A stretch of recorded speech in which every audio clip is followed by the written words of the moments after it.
Let's boot it up.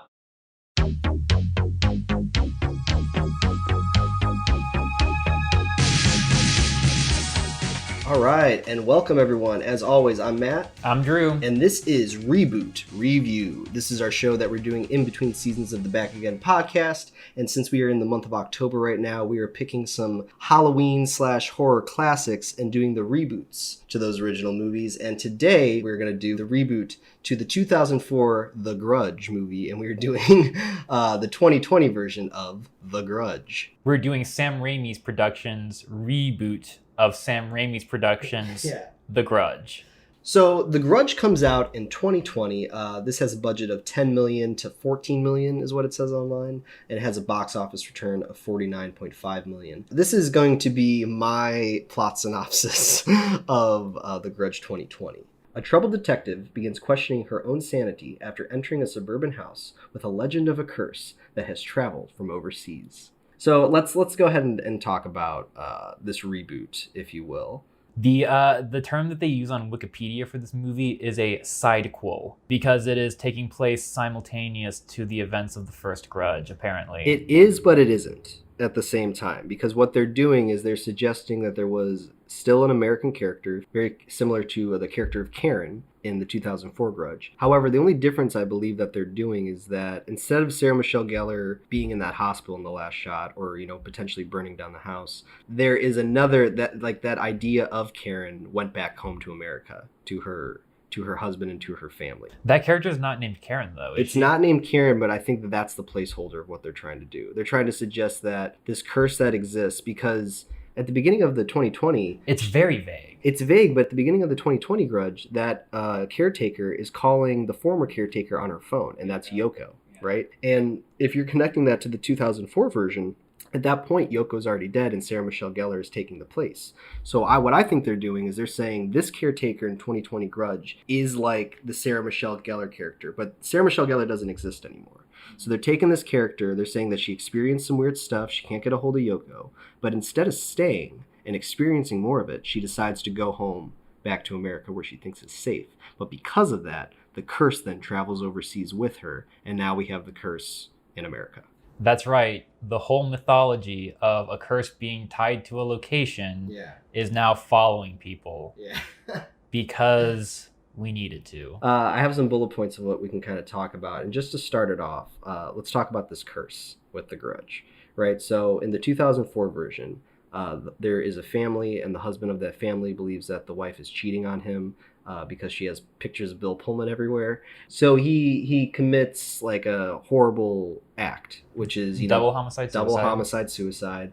But it's such a horrific act that it creates the curse. It creates the evil, right? That makes sense because a curse always has like a backstory. But in this 2020 version, the curse travels overseas, but the curse itself then takes on the form of the American family. Whereas in the American family didn't commit these acts. The curse happens before the event that causes the curse. Exactly. And then is shaped by it. And that I do not like that, because what you're saying... Well, who likes that? That's ridiculous. Yeah, but the curse influences the horrible act, whereas it's like, no, the horrific act influences the curse, and therefore when you're kind of coming into this house, you can't escape the horrific act that happened. But now the curse is our villain of this movie, if you think about it, because it's initiating... And we don't know anything about it because we don't know anything about the original murder that took place in Japan. We don't know anything about Bill Pullman's character. We don't know anything about that treachery. We don't know anything about the double homicide suicide. Yeah. I believe it's the detective in the 2020 version. He says that wasn't there like a similar case that took place like overseas in Japan? The one that went crazy? Yeah. He's the one that talks about this, He right? talks about the curse that's in Japan. Yeah, right? So like it's not addressed because it's just the ramblings of some lunatic that like is not important to the plot. It's just there for vague backstory. It's not explored at all.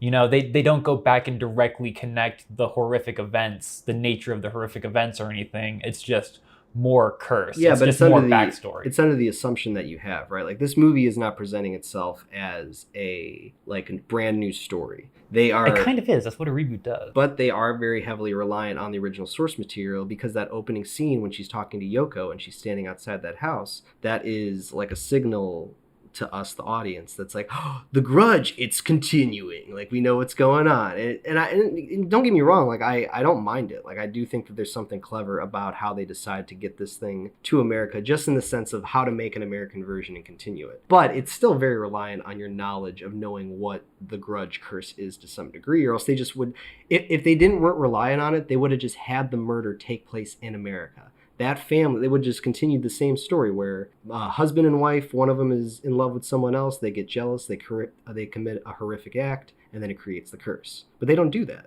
They start in Japan, and then they bring it all the way back over. And that's the thing, is it definitely would have been smarter for them to just do that. If they were gonna do that, you might as well just rip the Band-Aid off. And we kind of discussed this when we were watching the movie, where they have a Hispanic officer as the partner to the main character, the protagonist. Yeah.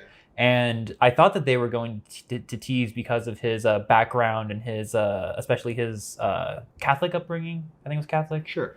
That they would make some kind of connection. Like, it would kind of be like the equivalent story or the equivalent fairy tale of The Omen, but it would be through this new lens of like Hispanic Catholicism. Yeah. And there would be kind of like a new evil force that they associate with it, but it would kind of follow all the same steps. And they don't do that. They just transplant the Japanese one here and then never reference it except when it's convenient. Yeah, but all you need to create this curse is just a horrific act. I know, like, but you don't even need it to be like a religious The writers thing. don't know that. They think that it needs to be connected to the original. They think it needs to travel. Yeah. Well, you actually bring up a really good point in regards to things that work in the original that I think the creators of this 2020 version tried to replicate and do in an American style way to some degree, is in parts the story itself, right? So one thing about the 2004 version that I think really is strong is its unorthodox version of storytelling. It's very heavy with flashbacks and also telling you different stories about different characters, but they all have one thing in common. Eventually they all die from the Grudge in a horrific way, right? So that's always the last thing of the scene that you see. Even to regards to the first time we even see this, Sarah Michelle Gellar's character sees it, and then she has a little tear come out of her eye, and then we don't even see her again until we've seen two more or one more example that's reinforcing why this thing is a threat. It's consistent, because as soon as the character encounters the Grudge or the spirit, it's our cue to cut to a different character until they either encounter the spirit or they die. And then it goes to the next character. Yeah, it's very like methodical. It's on purpose. It's giving you the information that you need to know when you need to know it, so that way you feel constantly like you're still waiting to figure something out. You're still waiting for that X factor to come in. They try to do the same thing in the 2020 version. They use nonlinear storytelling, but it's not motivated. Yeah, they don't really, they don't end the story, right? So they'll cut to a flashback of something, and then they'll cut away, and then when they cut back, some time has passed, but they're still in that storyline. And it's like, what are we waiting for? You could tell that they were just cutting when the producers felt bored. And it's like, we need to cut to something else because the audience is going to be bored. Well, I would say on the surface level, it's still somewhat engaging, because you have good performances and you have somewhat interesting stakes and concepts going on. But in 2004, like you said, every flashback ends with one of them meeting their, demise with the Grudge. Whereas in this one, the Grudge is just popping up all the time trying to scare them. And, then they just kind of shake it off. Whereas in 2004, every time you saw the Grudge, your day was ruined. Mm-hmm. And that really in the worst possible way. And that really reinforced the threat and the stakes. So that way, every time you saw someone walk into that house, you were on edge. You were very nervous. You knew what was to come. Whereas in 2020, it's like, I've seen this Grudge like 5 times in like, a really shaky effect. And it's like, yeah, I know it's there. There's no, so really they're heavily more relying on like the gore aspect of it, with like cutting off fingers and having blood and just having more, generic 2020 or modern age kind of jump scares that you see in a horror movie. But it looks really good, but it's that use of storytelling, like they kind of just took the wrong things from the 2004 version in regards to unorthodox storytelling, and they continue it, but they don't really get why it worked in 2004, which was curiosity and which was like raising the stakes each scene. Well, even just the scares and like the fact that I know that we watched the unrated version of the 2004 Grudge, but the fact that the original theatrical release of the Grudge was far more, I think it was much more effective as far as the scares go. Yeah. But there's not many jump scares in 2004. Exactly, but there's the one in the in broad daylight when she's like riding with her boyfriend Doug that I love. It gets me every time. And then not even just like jump scares, but like fear. And the fact that when I love this, when Sarah Michelle Gellar encounters the Grudge for the first time, it's on her face and like there's a tear that comes down her eye, and like, you know, that's compelling. Yeah. So when you have just gore and people cutting their fingers off in 2020 because that's scary, and like decomposing bodies because that's scary, it's like, no, it's not. Well, let's talk about those main characters, and let's kind of compare a little bit Karen from 2004 with Detective Muldoon from 2020. And what I'll say about Karen from 2004 is that she's a very proactive character. Now, you could say that both these characters from The Grudge are proactive characters. However, the difference between them is that Karen from 2004, she experiences that moment with the Grudge when she's taking care of the old lady, and then she looks in the corner of the room. And then, you know, she freaks out, she has the tears, she goes to the hospital. She, because of that, wants to go out and find the truth and find the information. She wants to go hunt down the story of why this happened, because it happened to her. You know, she experiences this thing, and the more she's learning about it, the more curious she's becoming. She kind of reminded me of Karen from Child's Play from 1988, right? She's going after what she's trying to go after because she experienced it firsthand. Are both their names Karen? Yeah. It's crazy. But then when you look at Detective Muldoon in 2020, she's obviously going to investigate it after she experiences it. However, her reasoning for going to investigating that house in the first place is a throwaway line that her boss says, which is like, I know you're looking for a distraction right now because there's something going on with her husband and her son, and I don't know if she's got a dead husband or... I'm pretty sure her husband passed, and okay. the son's affected by it. So because of that, she's using this random house that she just heard about with like a homicide or something as a reason to distract herself. Then after that, she starts having, you know, the spooky stuff, and then she goes back and she's finding the information. However, that's just kind of like one step extra. And it's just like almost recommended that she not go explore the house because it is a case that her current partner had, you know, has trauma with, and that he never entered because he just felt like there was something wrong about it. And that's the whole thing, is that he ends up never being cursed, but everyone around him kind of ends up being cursed. That information would have been useful before she even goes into the house, because then when she knows everything, she can make an actual decision. Yeah, but she goes against, essentially almost against the wishes of her partner, but not literally, just because like it's so tied to his past and he probably doesn't want her doing it, but she's still going to do it because she needs a distraction, and what the hell else is going to happen? We need the plot to kick in. Well, I also didn't know how Detective Muldoon felt about the paranormal stuff that was happening. We don't really know, and this is something that I don't think they addressed in 2004 with Karen either, but Karen is reacting in real time to the things that are happening to her, whereas in this movie, it begs the question of how does Detective Muldoon feel about any of this kind of stuff? Is she a skeptic? Is she a believer? Like, we don't really know anything about her, so when she's in this house and going up against the Grudge, I don't really know what her stakes are, whereas in all you really need to know about Karen from 2004 is she's a caregiver, so she's gonna care. Like, literally. I think what's more impactful about it's not necessarily how they reflect on the Grudge, but it's just their proactiveness, where it's Karen's trying to... I guess you could say both characters are proactive, but Karen is more efficient. She gets more answers. I think it's more reasonable why she's proactive. I guess whereas that makes sense. Whereas they're relying on the fact that she's a detective in 2020. Yeah, as you know crutch, what I mean? And it's like, make that character want to go in the house, and then, not just the detective. And then on top of that, Detective Muldoon doesn't really end up being as effective an investigator as Karen from 2004 ends up being. Yeah. So it's just well acted and like well written to some extent, the character, but it's just so bananas how she decides to go about doing this investigation. Yeah. And you actually just said, you know, well acted, well directed. Let me transition into this now. I actually think that the direction of this movie is pretty well done. This is directed by Nicholas Pesce, or Pesce. Sorry if I pronounced that wrong. Is it Pesci?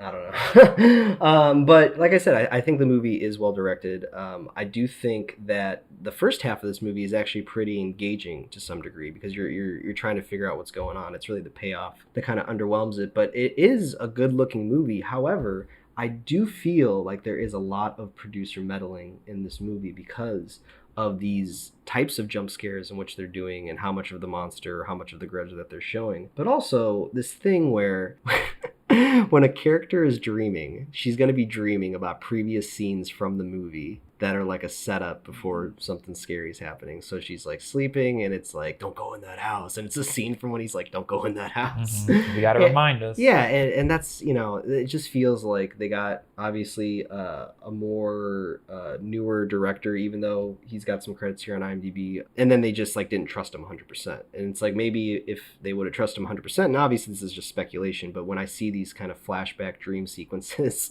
and the way that they're kind of cutting these monsters, it just smells of producers that are trying to imitate something else, even to the point where I think they get the old woman character, if that's not the same actress from the Insidious franchise. I believe they're trying to replicate her from the Insidious franchise. My favorite little addition was flashing the years in block text every time that not every time, but the first time we go to a flashback, whereas it was just compared to the way it was done in 2004, and then now it's like flashback. Well, it's interesting too, because even with these flashbacks, like, we focus pretty heavily on the John Cho, Betty Gilpin storyline, and that storyline is somewhat interesting on its own. It was well acted. I don't think it was interesting. In hindsight, it really had nothing to do with the plot of The Grudge. Not even like thematically. Yeah, but you know what I said to you? I was like, you know what? They should have been The Grudge. We should have opened this movie just in America and focused on this storyline with John Cho and Betty Gilpin, and then the travesty that he does to her with her pregnant baby, that becomes the curse. And John Cho gets to become The Grudge. And how awesome would it be if we would have got to see John Cho and Betty Gilpin be the Grudge, be all grudged out, and maybe you get a little baby Grudge in there. Yeah, right? Dude, a baby Grudge would have been dope. I know. So instead, we just got like another scary girl. Yeah, and her nose bleeds. Well, think about that too. It's like we don't even really know this family, and because they're not responsible for committing that horrendous act. Yeah, the curses. That's so underwhelming. So just every time we come back to it, it's like, what was the whole motivation? Oh, they did it because the curse made them do it. But when you see the 2004 family from The Curse, it is scary, one, because they look scary, but it's also scary because of considering what they had to go through. They're people, yeah. They're people. And that little boy got drowned by his father, and he's like, scary because he's dealt with trauma like that. And the same with the wife. And like, they have even like kind of bloody tears coming out of her eyes. We don't know who this family is. Like the one guy looks like a farmer, and then there's a little girl, again, with a bloody nose. And then the mom just like does, like some stabbing in the neck stuff. But it's like, I don't know who these people are. Why do I care about this? Yeah. Whereas in John Cho and Betty Gilpin, it's like, I already know who they are as people. Well, yeah, the whole thing is they're trying to start a family. There's the pressure of, I think there's potentially something wrong with the baby, or it could be something wrong with the baby, complications in the pregnancy. And then maybe that could kind of push him to do something, crazy. Yeah. So give me some, Betty Gilpin, John Cho, and some baby back Grudge. I really don't like they do the inconsistency with the Grudge showing up on videotape. In the 2004 version, there's a great scene where the officer, the detective investigating, sees the Grudge on a videotape. And it's a great scare. And on top of that, it directly prompts him to take action and burn down the house. So it has there's a great purpose for the scene, and it's greatly executed, or well executed. In this one, the whole point of the Grudge being on videotape is that it's not. Yeah. And now it's just a reason for people to still not believe her, and it's a reason for us to just kind of be stuck in Act 2 still. Because we can't get to Act 3 until someone believes her, so that someone can come and save her at the last minute. Yeah. So it's just such a obvious inconsistency that's just there to make the plot longer. And it's like there wasn't a worse part in this movie than that part. Yeah. Well, even if you take it down to the burning of the house, right? So in the 2004 version, Karen is thinking quickly. She's got her boyfriend there that's like barely alive. Doug. And then she also sees that the gas cans are there. So just in that moment when she's about to get attacked by the Grudge, because she's a proactive character, she now knows the stakes of everything that's going on because she had that whole flashback scene with Bill Pullman. But just in regards to bringing down the house, she just kicks over the can, she lights the match, and then we just cut to black. And you don't have to show everybody everything for us to like feel it. Whereas now in the 2020 version, we have this whole she's standoff. talking to the Grudge. The Grudge is like being the little boy, like her son. The Grudge is trying to trick her, but she's too smart for that. Yeah, she tricks it back, and then she lights her son on fire. And I think that's where I said to you, like, how great would it have been if that was just her son. If the Grudge was actually like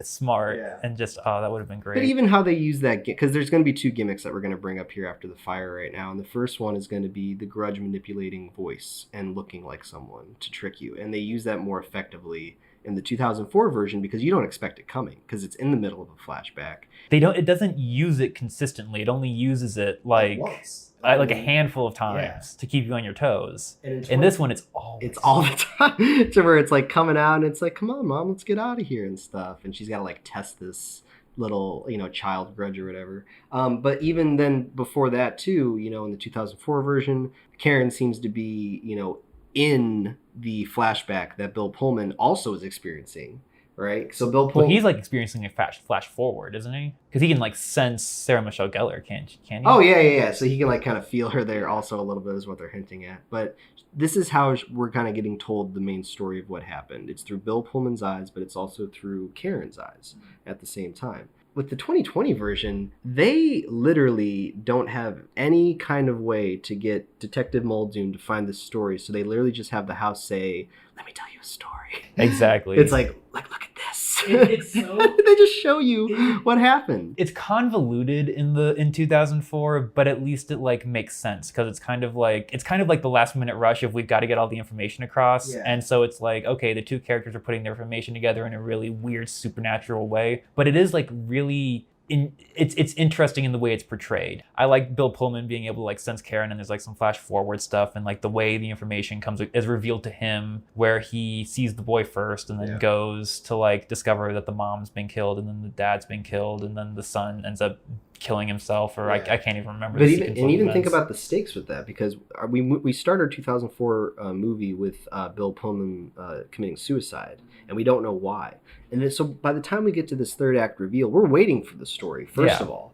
So it's set up. It's set up. It's weirdly executed, but you can tell that there's intention behind it because there was setup and there is a weird mythology behind it. And they double down on it because not only do we get to see it through Bill Pullman's eyes, we also get to see it through Karen's eyes. Exactly. And there's something nice about that, even though it's more like, how are the characters putting the information together? Who cares? It's an interesting scene. Well, they're leaning into it. Yeah, exactly. You know what I mean? And they're making everything. And there's intention. And the way they kind of shoot this movie, too, is the 2004 version. It's directed very well, but it's also kind of the foundation for us accepting all this kind of unique storytelling that they're doing.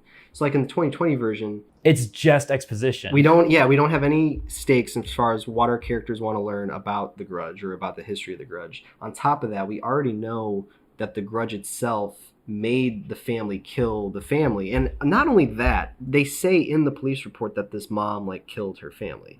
So really, when we're rewatching how this kind of scene takes place, there's no new information that we don't know already. So we're really just waiting for a voice to say, let me show you something. And then they show us the scene. It's like we want to see those murders like they matter any more than the other ones. And it's like, no, because you're not putting any meaning behind any of the murders. Yeah. And on top of that, like, I really don't know how Muldoon feels about this. I don't understand why she's even, in this house in the first place. She, even though she's a detective, there isn't an over-reliance on trying to do the right thing, because it's not like whatever happened to her husband, she's not going to use that as motivation to really make sure she does this case. It's just, well, because of the death of her husband, she needed a distraction, but then she went to this house and it's the worst place she could have gone. Yeah. And it's like, okay, like that's a sexier sentence, but honestly, like, it's not motivated in any degree. So you're going to have this character go throughout this whole movie, and then when we get to the third act or the climactic moment, we're going to go, let me show you something. we're gonna see it, and then the movie's gonna end. Yeah. So I don't think we really have anything else to talk about with this reboot. So let's go ahead and jump into the ranking. So like we were saying during our last episode, this is a new kind of show, so we are changing up the questions a little bit. And the first question is going to be, does it work as a reboot? And some of the things that we're taking into consideration when judging this is it loyal to the source material? Does it add anything new or interesting? And does it fit in its time? So let's go ahead and ask this first question of, does it work as a reboot? And Drew, you can go ahead and start. No. Oh, that was your answer? Yeah, that's my answer. No. Big old X.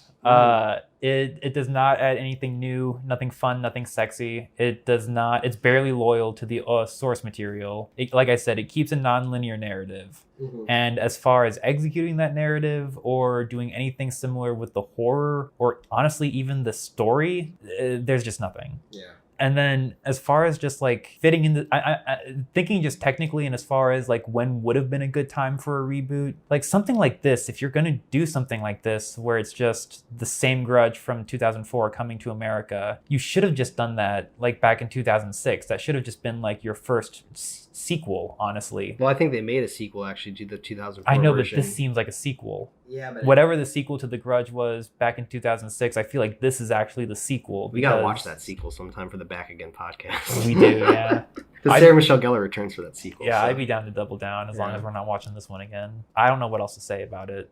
Well, I agree with you. I also don't think it works as a reboot. Not because it's not loyal to the source material, but mostly because it's so reliant on the source material. So where if you're doing a reboot of The Grudge, all you need to do is do a horrific act in the first opening minutes of the movie, and then you've created your Grudge. And then you've created your location for where the Grudge can live. And it's crazy to me how these adults with all these millions of dollars and even like, and I'm sure it's probably just the producers, right, that are doing this, but that's Sam Raimi. It's just, well, Sam Raimi's not like reading the script. He's just like trying to get people work, and that's fine. And that's what your job is at a certain level, is just keep the machine rolling. But, it's an industry. Yeah, but it's just like, that's all the Grudge is. It's horrific act creates a curse. So just do that and you don't have to worry about this connection over. But it's so reliant and so scared that you're not going to understand what the Grudge is. So they started in Tokyo, but then they never explain what happened in Tokyo. And except that Yoko was involved. Yeah, and you know, not only that, but like we said, they borrow elements of the storytelling in 2004 without really understanding why they told the story in that way in the first place. And they really just kind of focus on a lot of jump scares and flashbacks and dream sequences to scenes we've already seen. And just for all those reasons, like regardless of how I feel about how competent the movie is on some degree, or how well it's acted, or how well it's like, you know, lit or directed, it just doesn't work as a reboot because it doesn't feel like its own story. It feels just very reliant on the original. You could just look at like the opening scenes and how the 2004 opens with the suicide and how this one opens with the Grudge haunting someone in the first 24 frames. Think about like the movie from 2004 has as much confidence as the Grudge itself in 2004, because it opens its movie with a suicide and then goes, "You ready to start the story now?" Yeah. And you go, "Whoa, what's going to be what happened?" Whereas in like 2020, it starts with a phone call. Yeah. And she's like, "I'm really scared right now." It establishes where we are in connection to the first one. And it's like, this isn't a reboot. This is like a very reliant or dependent sequel. Yeah. It's literally like sitting on its shoulders. So that's going to be an easy 2 X's right off the bat. So the next question is going to be, is it enjoyable / entertaining in its genre? Obviously, this is Halloween time. We're in October. So this is a horror Halloween movie. So in regards to being entertaining or enjoyable, like you got to be scary, you got to be funny. You know, you have to pick whatever you're doing and then commit to that. You know, all things considered with this. I like it to be a big umbrella. But, you know, is it enjoyable / entertaining? Can I go first and knock it out? Go ahead. No. This is a horror movie that was intended to be watched around Halloween time that was released on January 3rd. Yeah. So I feel like that kind of says all that needs to be said. The scares didn't work. There was no charm. There was no like horror movie charm or scary movie charm or Halloween movie charm, however you want to kind of put your finger on that. There were some okay performances. Yeah. And that was it. Well, like we said, you know, it's well directed, it's well acted. It's competently directed. I wouldn't say it's well directed. Well, it feels like the producers meddled with it, so I'm not going to blame him 100% for some of these choices. I'll agree to that. Yeah. So it's going to be an X for you for that? Yeah. I'm going to be slightly nicer because I do think that there is a market for this movie. I could see a lot of high school kids going to the theater around this time, even though you just said it's January. All right, so let's say this. I could see a lot of like younger kids watching this in basements around Halloween time and thinking like it wasn't that bad. However, I also agree. I do not think is enjoyable / entertaining. I think it barely passes by as far as being like a movie you could watch around Halloween time, but there's not enough substance underneath there to where it's actually like engaging. Whereas in the 2004 version, feels like it's from 2004, but it is engaging, and it tells its story in a way that makes you kind of wonder what happens next. And even if you can guess what happens next in 2004, just the way that they're going about showing you makes it really kind of interesting and entertaining. Whereas you can still guess what's going to happen in 2020, and then it just looks good. It's like, oh, look, that's a well-lit shot of a dead person on the floor, but I knew that was going to happen. But that sounds like it's going to get 2 X's again. So the third question is going to be, does it stand on its own? So if you could pretend that the 2004 Grudge didn't exist and you were just presented with this movie, would this movie stand on its own? No, because it's a, I can't say literal, but it's a metaphorical literal crutch, where this movie can't even exist without the first one because it is so dependent on the curse already existing. You can't have a movie like this where the curse causes the murders to not be reliant on a prior story. Yeah. So, I mean, it just fails on that technical level for me. It is using the original movie so much as a crutch that the answer has to be no. Well, even if you started this movie where it was about a curse that then goes to other families in the world and makes them commit crimes, then they themselves become the curse, sure. Like, you could do that, but then there's going to be a point in Act 2 where we're trying to figure out, like, where did the curse originate, and now we got to find that original spot. And they literally relegate this to the crazy guy in this one just to give him something to babble about. Yeah. You know, they have that whole detective character and all those scenes with him, but it's more scary in the 2004 version because our main kind of detective in 2004 just references about another detective going crazy. And it's almost the lack of knowledge that you have about that detective that makes it scary. It's like, ooh, he went crazy, like what happened? Whereas in now, he's got a messed up face and like, you know, we see him 5 times. And we see him like yelling and screaming like, don't go in the house, like all that stuff. So it's going to be an X for you? Yeah, God, just that scene where he's like gouged his eyes out and it's like he was under constant surveillance. His hands were chained to the thing. And it's like, how... He couldn't even kill himself successfully. He shot himself in the cheek. Yeah. He's a detective. I don't know what was up with that character. For me, this is a little hard. I'm not trying to be as harsh, but I will say it's like 50-50 to where I think 50% of it stands on its own. I think if you never heard about The Grudge and you watch this movie, you wouldn't think it's the worst movie ever. You would think it's, you know, there's something interesting about it. But that other 50% for me is that they don't commit to that first 50%. So even if they're going to do a thing where the curse is killing families, they never lean into that or try to discover it or try to find out where it came from originally. They use it mostly just for references based on nostalgia that you have from the 2004 version. But it's just they try to have their cake and eat it, but really I only get half a plate when I do that. So for that reason, and because I just have so much love for Halloween time and for horror movies around this time, I'm going to be harsher and I'm going to say it does not stand on its own. It's going to get an X as well. And I really think the only difference maker could have just been one scene where they say, is there any way we can stop the curse? Because then at least they're acknowledging that the curse is the monster. And her resolution to this is by burning the house down, right?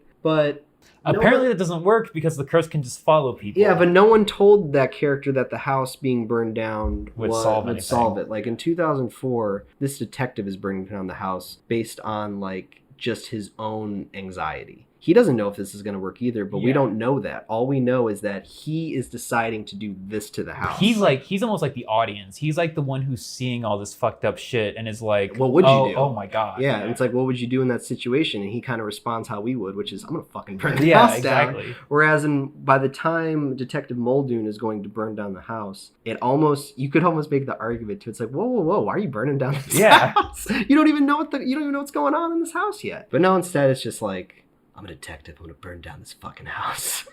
Because it seems like the thing to do. Yeah. If you're doing that math at home, that's going to be 6 X's, 0 checks, and it's going to get 1 giant stinker X for not worth bringing back. And yeah, I really don't have anything else to say about this movie. It's unfortunate that we did it, I think, to some extent. I thought it'd be good because it's, current, it's more relevant. But man, just watch the 2004 Grudge and then watch the 2006 Grudge. So that's going to be a wrap on The Grudge 2020. As always, everyone, thanks for listening. Make sure you like, subscribe, that you comment below. Make sure you check out our other episode. We did Child's Play so far. And make sure you check out season 1 of the Back Again podcast. Stay tuned, as next week we're going to be releasing another Halloween horror reboot. And outside of that, just make sure you stay safe. And Drew, you got anything else to add? Trick or treat. Oh, geez. Is that what I did for the first one? I don't know. I hope not. All right. Well, that's good enough. All right. We'll see y'all next time.